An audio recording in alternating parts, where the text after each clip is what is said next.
excited to have you here on the morning show and to share your journey and your gift with the TMS family. But I want to take it back to the beginning, right? You grew up in Cape Town in Athlone, right? Yes. Born and bred. Yes. What was your upbringing like, and what's your earliest memory of singing?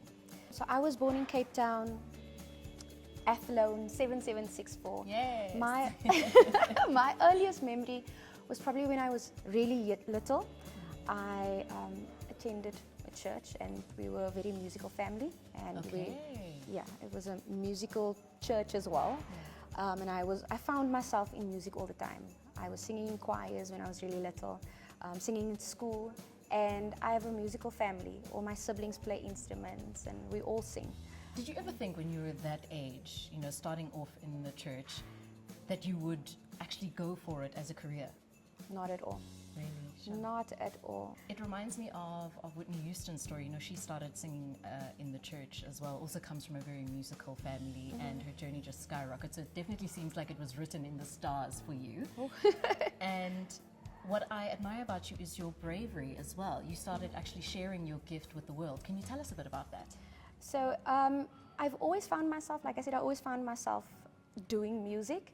If it was singing on somebody's song, or it was recording a little voiceover, singing in school, in concerts, etc. And I've always been involved in music, but I moved on to a different passion of mine, which is teaching. And I studied teaching. I've got a degree in teaching, and after I did my teaching degree, I think it was 2 months after my degree, I thought I was going to relax. Yeah. Thought I was going to relax, and I was going to do teaching, come home and, you know, not do anything. But then I started TikTok. I started singing on social media. Wow. And I went live. I did some live streaming, and I found that social media was a place where I could, you know, sing and speak to people. And people were very receptive, and I didn't anticipate that. I didn't think that that would happen, and that was a way for me to kind of spread my message to the world, my message of positivity, joy, and all of that, and just bring happiness to everybody. So that's kind of where it started, and it just went from there. So you do your lives Tuesdays and Thursdays on TikTok? Yes. Correct. And you Yes, call I them do. your sunflowers. What does it mean to have all of these followers, your supporters, journeying with you through your music? It means a lot to me.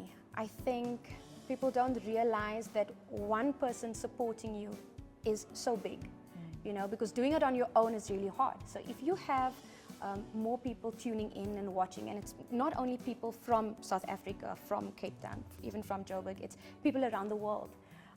And, you know, it's sometimes you're having a bad day, and you get that little message saying, hey, I was thinking about you, when you're coming live. And Yes. it means so much to me, and having a support like that really kind of uplifts me when I am, you know, going through something, or even when I'm happy, I have people to share it with, you know, so that's really special to me. That's amazing. Now, speaking of having a good day and feeling happy, you were messaged by a certain manager Yes. of an American record company. Yes. How did that pan out? It panned out really well. Yes. He is my manager now. He's also Yes, gal. yes. He's also a manager of PJ Morton, who is the keyboard player in Maroon 5, and he's also a 5-time Grammy Award-winning artist. He's an amazing artist. Yeah. So yeah, it started off with a message, and kind of blossomed from there. And I'm really fortunate to have had the opportunity to connect with PJ's manager and now mine. So yeah.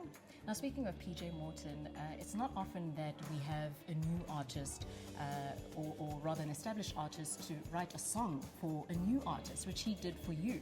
Yes. How did that happen? What was that experience like? So I had heard the song. Wade and I were, you know, busy speaking, my manager and I, and I'd heard the song. He played it for me as a demo, and I absolutely loved it. And he then had gone to PJ and said, Carly really likes the song. And to my surprise, he came back to me and he was like, PJ agreed to give you the song. Wow. It was a demo that I heard, and I was like, oh my goodness, that doesn't happen. And I was ecstatic. I still am. It's, you know, an absolute dream come true, because I've always loved PJ Morton as the artist. Yes. My first cover song that I did on Facebook was a song, a rendition of the Bee Gees' song that PJ did, How Deep Is Your Love. And I did that on my social media. Didn't do much, but yeah, that song was playing in my house all the time, and his rendition specifically. So I knew about him already, and just getting to connect with his manager, getting to connect with PJ himself was an absolute dream come true. It's still something that's very surreal. I can imagine. I'm getting goosebumps just hearing the story right now. But speaking of PJ Morton, so he's actually going to be touring Africa, right? His Cape to Cairo tour in September. Yes. And you will be opening for him. Yes. How are you feeling? I am excited. Yeah. I'm really nervous because, people are coming to see him. And they are seeing me, so it's his people, his fans, and then him as well. So it's something that I don't take lightly, something that I've been really blessed to receive this opportunity. So I'm really excited, and I'm so ecstatic. I can imagine. I have to pinch myself sometimes. Yes. And just always remember as well with opening acts, it's in recognizing that talent, and actually putting them on stages in front of audiences so they can get to know them and love them as well, which I'm sure and we can see is definitely happening with you. Now, to that little girl, that little Carletheia, who was singing in church and, was starting to sing solos and then continued throughout her childhood singing with her family, her musically talented family, what would you say to her right now? Don't give up on the dream that you have, and I think as a child you kind of don't really know which way to go. You hear different people saying different things to you, but stay true to yourself. I think that's the most important thing, to stay true to yourself. Definitely. Nobody can be like you. Yes, definitely a lifelong lesson for us to learn. Yeah. Now, Carletheia, I do want to find out from you. You have your latest single that has just come out, I'll Always Be There. Is there an album in the works?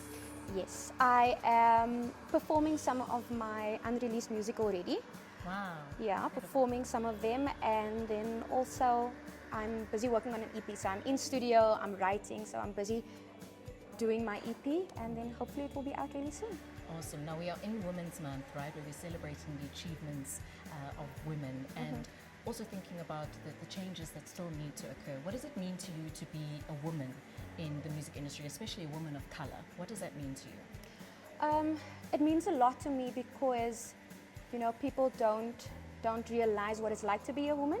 Nobody's in your shoes, if I can put it that way. Nobody's in your shoes, and sometimes you have to speak a little bit louder. Sometimes you have to be silent, like Sophia said, Mr. Brain that we just interviewed. Sometimes you have to be silent, but it means a lot to me because I get to have a voice for people that don't have a voice. So that is what it means to me. Beautiful. Thank you so much for chatting to us, Carletheia. Thank you. And right now, I'm going to speak it into existence. That Grammy, I see it for you, my sister. Oh, thank you. We've got it. We've got it. Yes. Awesome.